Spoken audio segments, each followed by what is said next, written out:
Okay, Shaun, we're going live any second now. Who do you want to do a shout out to? I'm going to give a shout out to my wife, Laura, who has just started a brand new job. So shout out to my Pookie. I don't even know what that last word means, but Laura, here we go.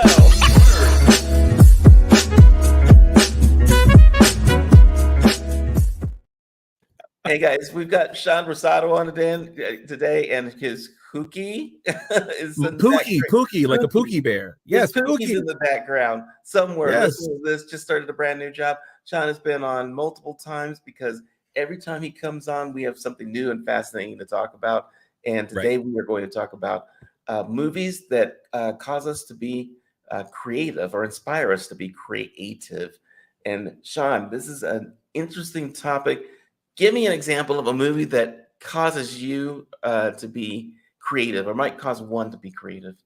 So when I first threw this out as an idea, I was thinking of one very specific movie, which is, I'm not going to name the title yet. I'm going to do a little preamble here to build up because you know how I do. I just go on my rants. But the idea was there are movies that you don't know what they are, but you will witness them and they will change you fundamentally in a way that you cannot understand. This can be something that inspires you to be a writer. Maybe you'll go into the sciences. Maybe it helps you understand the cosmos at large. And they can be from the most ridiculous places or some of the most profound art that you can possibly imagine. My first example, the one that I always think of because I still find it ridiculous that this is the movie that started to deepen my philosophical well. And as you've asked me on previous shows, how does one think like Shaun? This movie was, please get, so imagine the first 10 years of my life. Imagine the first 10 years of my life. So we're talking basically the 80s.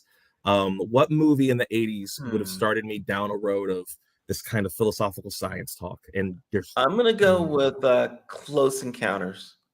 Negative. Okay. Can't be any of the Star Wars. Nope. Okay. In the 80s, movies got you going down this science path from the you think so? You think it has to be down a science path? Okay, go ahead. Oh, is that? I thought that's what you said. But I'm thinking spiritual maybe science. This is the thing, is that it's not always what you think it is. But I love your guesses. They're completely okay. My field is way over here. You're batting like in a completely different zip code. Okay, so I'm not gonna go with Back to the Future. I should come. No, wonderful movie though, inspirational AF, but not the movie. Okay, let me see. We got Dances with Wolves, Field of Dreams, all from the 80s.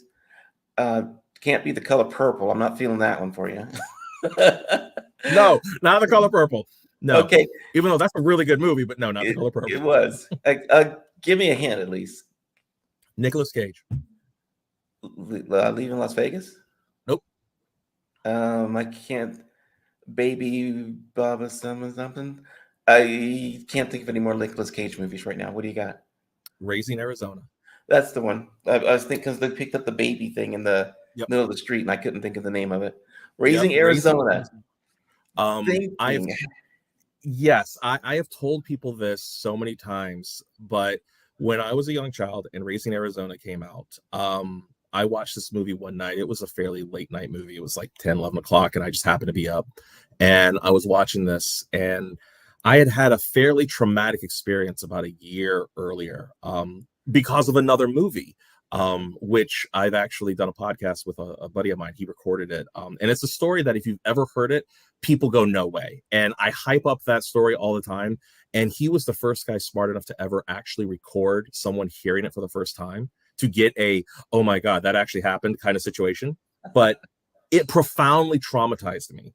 And so a year later, I'm watching movies because, again, I watch a lot of movies. And this film came on, Raising Arizona. And by the end of that movie, it helped me realize that not only is there a divine being, but that it exists.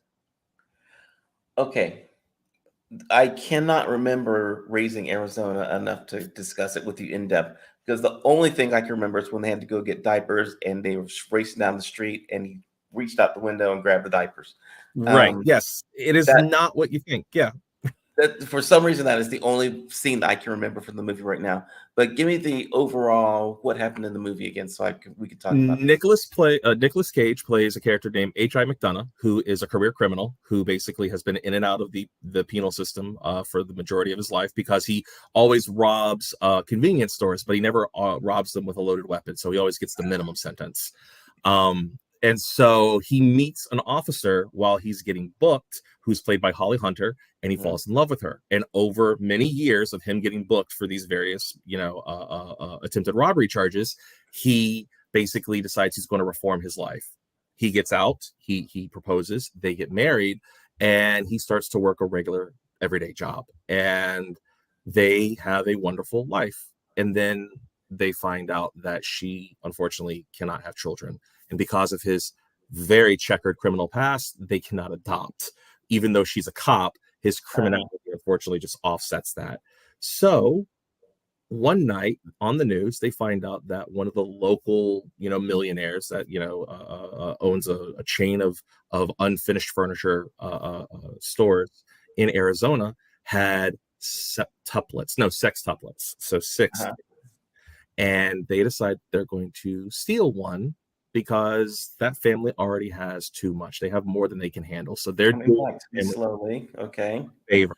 And so they go and they kidnap a baby to make a family. And he starts to have visions, and these visions are of essentially death coming after him. And death is a very, very mean thing, very warthog looking kind of guy. And he's especially hard on the little critters, as they call it in the movie. And in the middle of these dreams, he's woken up to John Goodman and his brother breaking out of prison and needing a place to hide out. So at one point, he's hiding his buddies from the penitentiary. He's got an illegally kidnapped baby. He's got his wife, who is a former cop, and he's trying to keep this all under wraps as essentially a bounty hunter who is the devil himself hunting him down. And it had a profound effect on me because the music is very rustic. It is very much something that you could have heard your grandfather sing by himself with like a banjo. It's all basically just one person kind of yodeling, and it's just like a banjo playing. And it's basically just variations of classical music.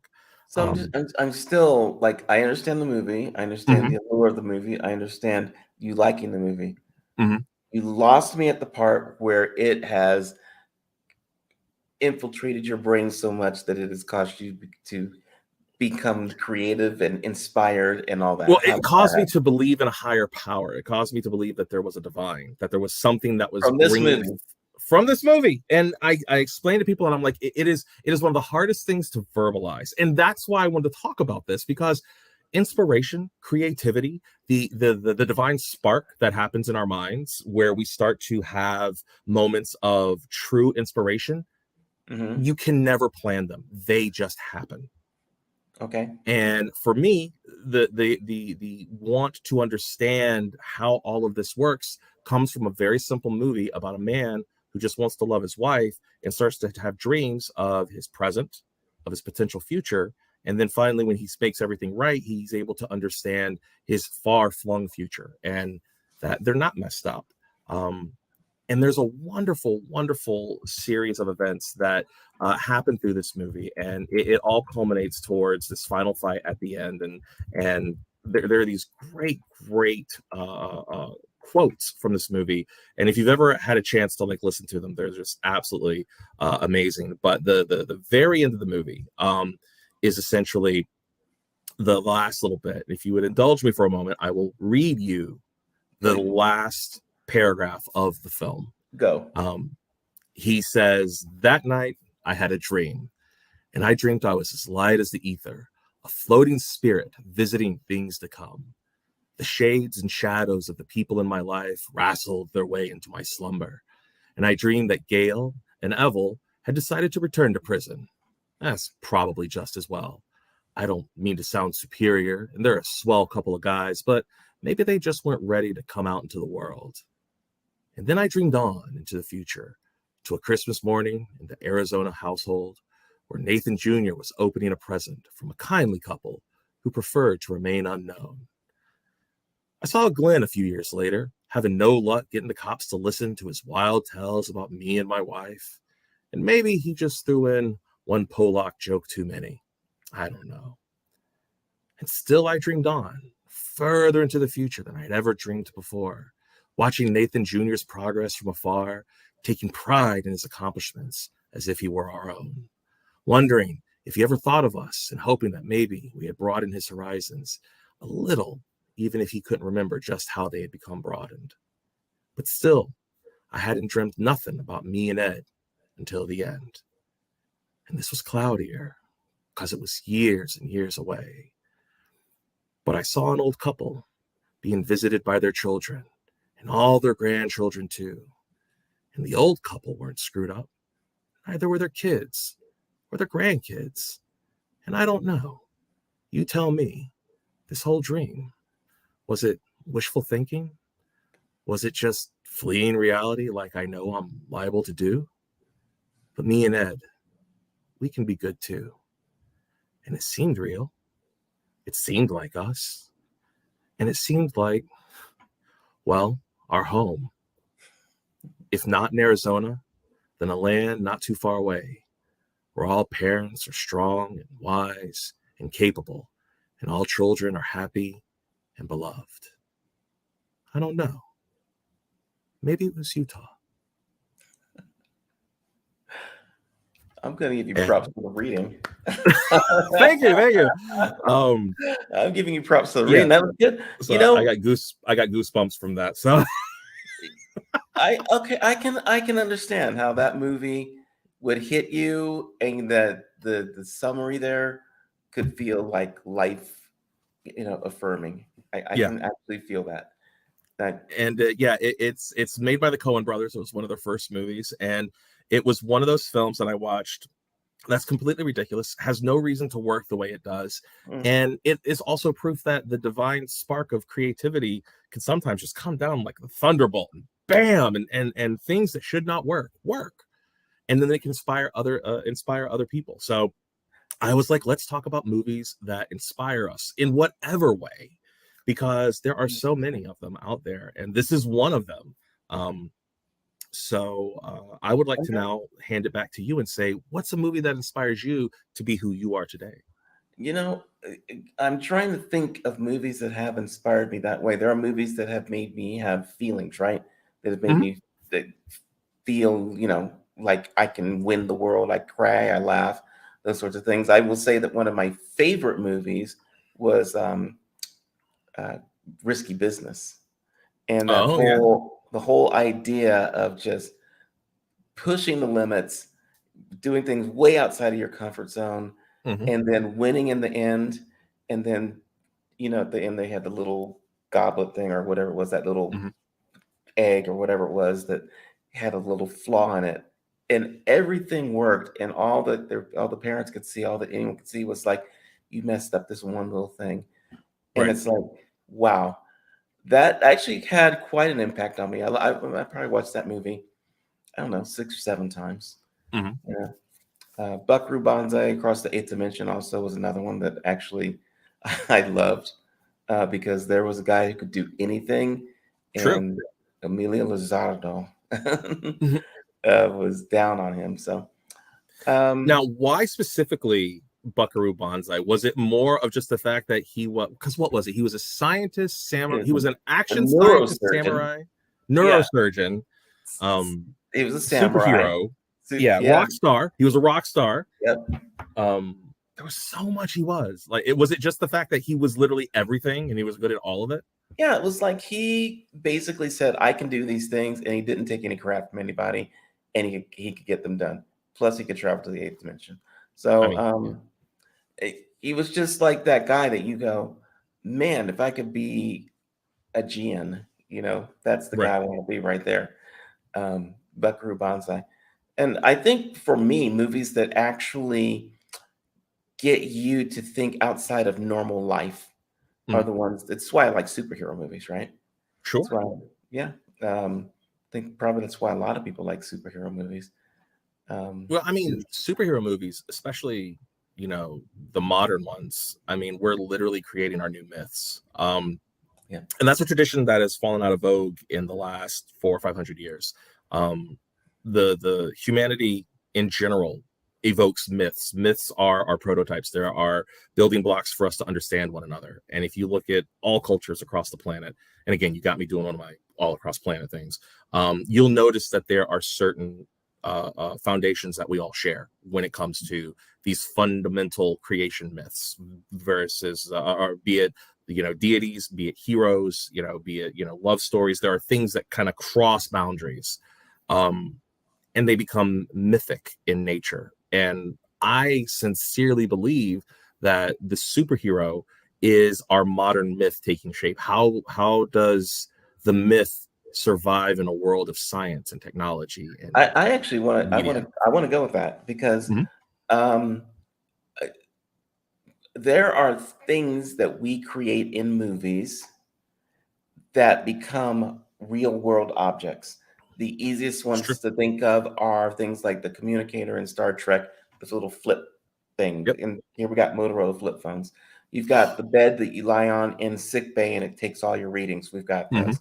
You've got the computers that talk to you, and we're not quite at the Star Trek level, but yes, we have those.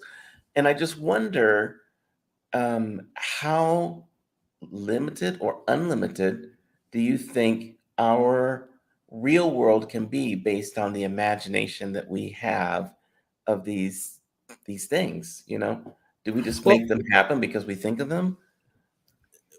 it's kind of a chicken and the egg kind of situation, Mhm. which is we'll get there no matter what, but we'll always be inspired by art. And the beautiful part about the people always talk about how we should only focus on science, we should only focus on mathematics, or we should only focus on hard facts.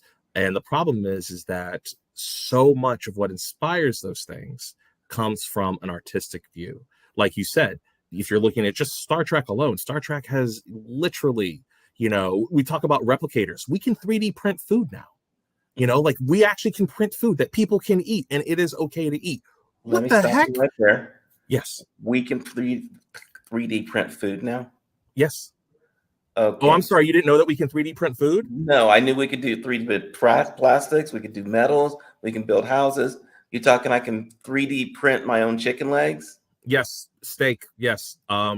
We are very close to making that. Right now, there are actually restaurants outside of the United States that are currently trying to, they're basically following all the FDA protocols, but because the way the FDA works, you cannot consume this stuff until they pass it.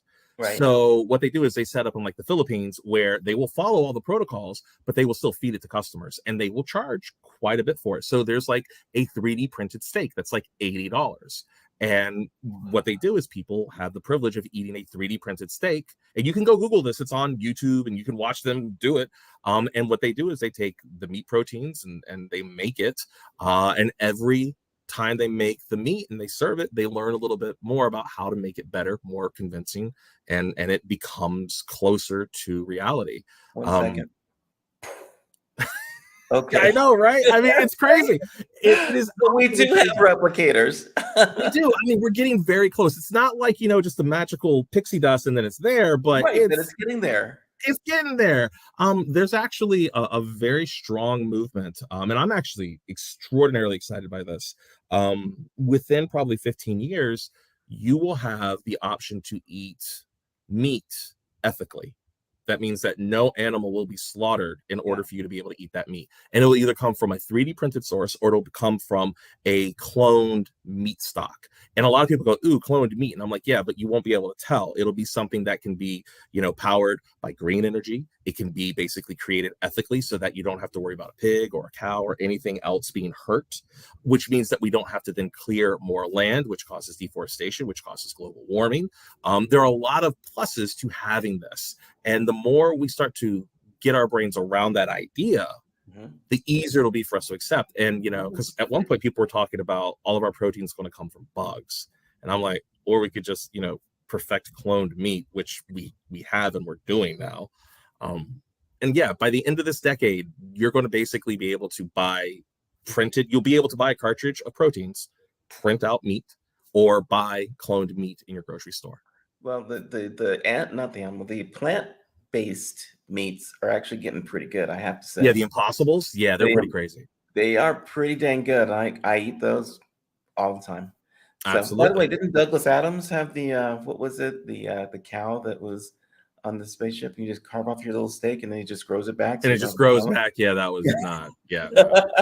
But I mean, but again, inspiration, right? Like that's kind of what we're talking about, Yeah, right? You know, yeah, somebody's like, we want to make a sustainable food source that can then be renewed without having to impact this. And these solutions are coming from creative places.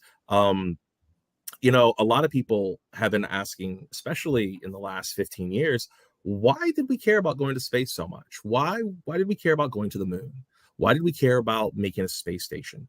And as soon as we stopped doing that, notice that the technological curve as far as like our innovations started to kind of waver a little bit. mhm, And that's because not only is space a very inspirational place to go and look for us to come up with solutions, just figuring out ways to get there creates so many new pathways that you have yeah. no idea what the, I don't want to call it blowback, but the kind of like waterfall effect is by, oh, we've had to figure out, you know, A through Z, and you know, G, F, H, and I are very Mhm. applicable to your day-to-day life. Our computers, the way we do things, transistors, all that stuff came about because we had to figure out how to get a guy on the moon. How about So Velcro? Yeah, Velcro, you know, I mean, there's so much stuff. So the fact that we're going back to the moon, the fact that like, because people are like, why do we care about this unmanned drone going back to the moon?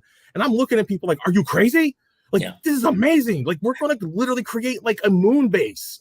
Like, do you know what kind of stuff they're going to have to come up with in order to keep people alive on the moon full time? Well, let's go beyond that. I mean, do you believe or not believe that Elon Musk is going to forget all the other things that Elon's done or hasn't done, the crazy Twitter stuff? Forget that. Do you believe or not believe he's going to get his million people up to Mars? I believe whoever gets to Mars first is going to have one hell of a job. I think anybody who is smart goes to the moon first. Um, Yeah, so I think going to Mars is the goal, because let's be completely frank here. We talk about movies that inspire people. How many apocalypse movies have we seen where something hits the planet and humanity's wiped out? yeah. Well, that happens. Well, there's not that many, but there's quite a few where No, people get there's a wiped out. lot of movies where that Yeah. happened. I mean, there's a lot of movies where something catastrophic happens to the planet and we're done. You know, as a species, we're just taken out.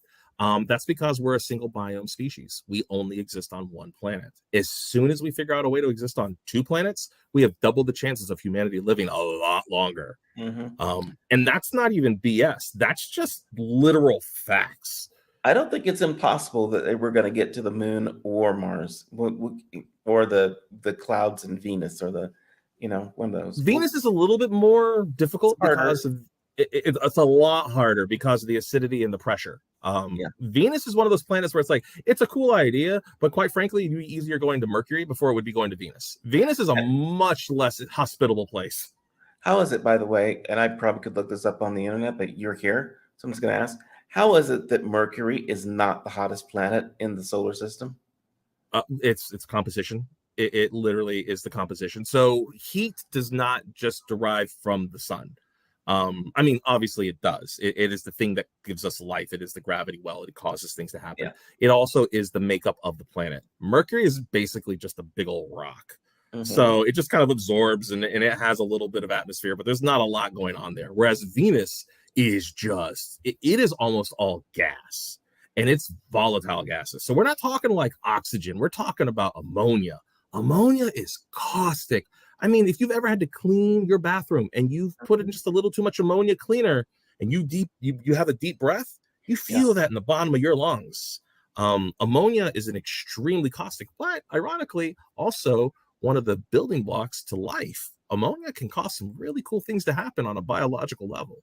Um, so in general, it depends on the composition of the planet, proximity to the sun, and composition of what the planet is. You Makes have sense. to have a couple things to have a sweet spot, which is why Mars is so interesting, because it potentially could have been a sweet spot planet at one point in the distant past. It could. Elon wants to make it sweet spot again. Just blow up some nukes there, let the atmosphere gel over Uh, time, and we're good. So there's more to it than of that. course There he's got really to get is. them there, but other than that, Well, which is why I always say the moon. You know, like when you talk about inspirational movies, like watching Apollo 13 or watching any of those moonshot movies where you're trying to make it to. Oh, there's the wife I gave the shout out to earlier. hey. But where you're trying to make it to the moon, think about this one simple fact: the moon has a huge amount of what we call helium-3. Mhm. Helium-3 is one of the building blocks that we have a hard time making here on the planet Earth. But with helium-3, we can cause nuclear fission to happen like that. Nuclear fission can allow us to go to Mars like that. It can allow us to have interplanetary travel very quickly. It can solve the energy crisis on Earth. Setting up a moon base before you go to Mars is extremely smart. And whoever claims it first, that's why China is trying to get there, because they want to claim as much of the moon as they can, Yeah. because the It's moon interesting is that a we actually have resource. to think about claiming like pieces of rocks in the universe. It's amazing. Well, Well, by the way, I, you realize that we have gone from favorite movie, grabbing baby diapers out of the middle of the road, to now talking about colonizing Mars, right?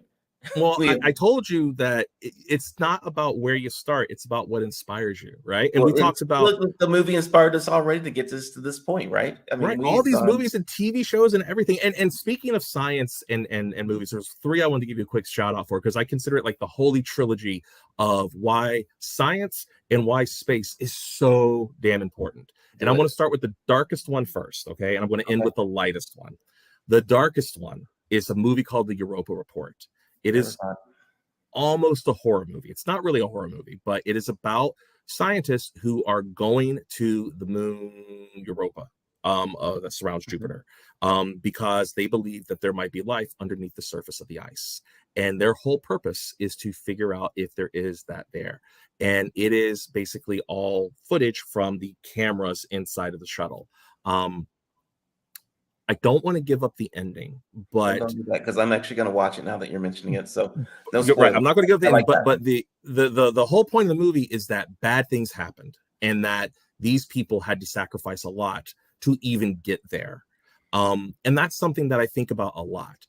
Every person who rides into space is the most awesome human that you can possibly think of, because they don't let idiots into space. You have to be physically well. You have to be mentally strong. You have to have amazing scientific or mathematic prowess, or have a specialty that they need on that mission.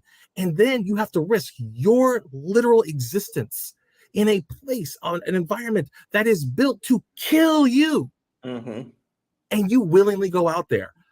I don't care what Harley, what car, what football team, what guy who owns what gun does. Nobody compares to an astronaut that is willing to go to space. Period.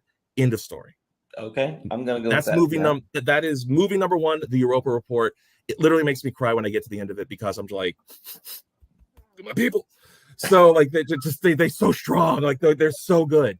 Second one, is a movie called Sunshine. It's a little bit older. It is done by Danny Boyle. So if you love Slumdog Millionaire or 28 Days Later, Mhm. or so many Danny Boyle movies are just amazing. Or what was it? The one where he had to cut off his own arm, that was 132 hours or whatever. Just Didn't see that one. amazing movie. Okay. Amazing films. This is literally about, we realize that the sun is going dark, and they meaning science, the community, figures out a way that they can reignite the sun, and they have to go and try, and the first mission fails. So humanity cobbles together everything they have for one more shot. Hail Mary. It's a Hail Mary, basically, and they're going to try to reignite the sun. And it's about these people who go out and they're going to try to reignite the sun. And it has Cillian Murphy is in it, Chris Evans is in it, pre-Captain America. What's her Okay. name from Everything Everywhere and All at Once, who just, they went through all the award shows. I forget her Oh, name. Crap. um, Right. I'm having that moment where my brain's going, yeah, yeah, yeah, yeah. uh, But now I Lou. gotta go. I Well, can't. now I gotta go. Michelle. Michelle Yeoh, I think is I what it think is. I maybe. think so. Yeah, Michelle Yeoh. Yeah. Rose Byrne is in it. Benedict Wong is in it. I mean, there are so many awesome, just amazing actors are in this movie. Absolutely fantastic. Love this All film, right. and it is all about the Hail Mary, and these people going basically on a suicide mission to try to restart the sun. And it is gorgeous and beautiful and amazing. And the cinematography will knock your socks off. And they actually consulted the scientists to try to make it as accurate as possible to a point. The Europa Report's actually more scientifically plausible than Sunshine. But they're both amazing. And then the final movie is a movie that is the happy one. Is a movie that my wife and I watch before we go to every convention because it inspires us, because we always push ourselves to be the absolute best we can possibly be. And that usually means that we're feeling very stressed and that we feel like we're physically or mentally not going to make it through this particular, journey or whatever we're trying to accomplish. And we've made it a tradition that we have to watch this movie before leaving. We have to watch it within like 6 days of us leaving. And there's a quote that we have that we share with each other. If Mark Watney can survive 18 months on Mars, we can make it through this. And of course, I'm talking about The Martian. The Martian. The book's better, but the movie was pretty good. The book is better. The book is so way better. But the movie is fantastic. I mean, like the movie's here. Like the movie's like a good 8 or 9. It's the last good Ridley Scott movie made. Yeah, it was a good. And then the book is just so good. All right, dude. We are going to have another conversation. We might have to just record this and continue this so that we can keep everyone else involved and keep you going. I want people to be able to get in touch with you. There's no reason they should not be able to get in touch with you. And there's several places they can do that. You got Facebook, and everything is pop cycled. So we got Pop Cycled is the company that my wife and I all the art that we make. And I'm kind of going through an art renaissance right now. I have been on ADHD meds the last 6 months, and there are certain skills that I've had my whole life that are now connecting in weird ways. And I can digitally paint in like these really wild ways that I've always been able to, but haven't realized it. So that's becoming a lot of our art now. And then my wife, same thing with my wife. She's on these meds and she's coming up with all this new stuff. So facebook.com is a place you can see that at Pop Cycled, as well as figure out which one I need to take so I can fly and or teleport. That would be just let me know which meds I need. Honestly, it's just our ADHD meds. But it's funny that you mentioned flying, because me trying to explain what's happening in my head the last few months, since they put us on these medications. And honestly, they're not even like all that crazy. It's just very low dosage kind of amphetamine. It's like speed, basically. But for people who have ADHD, it actually helps them focus. It basically allows their brain to make those connections. And I kept explaining it as, when you're asleep and you dream of flying. Yes. And right when you're about to wake up, you're about to wake up and you're like, if I could just remember how I did it right now, I could do this in real life. And then you wake up and it's gone. Yep. Imagine you woke up and you could still remember how to fly. I have that dream. Yes. Okay. And that is literally what it's been like for me. Is I've had these skills and I've always known I could do this, but I've never been able to do it. And now you've woken up and you can do it. And it's wild. It's almost like some people would say it's unfair, and then you have people like, well, do you want ADHD? No, but I kind of want to draw and connect these things. No. But the messed up part is, I discovered this when I'm 44 years old. What if I had gotten this pill when I was 20? Like, oh my gosh, like I lost 24 years of potential creative output that I can't get back. Yeah.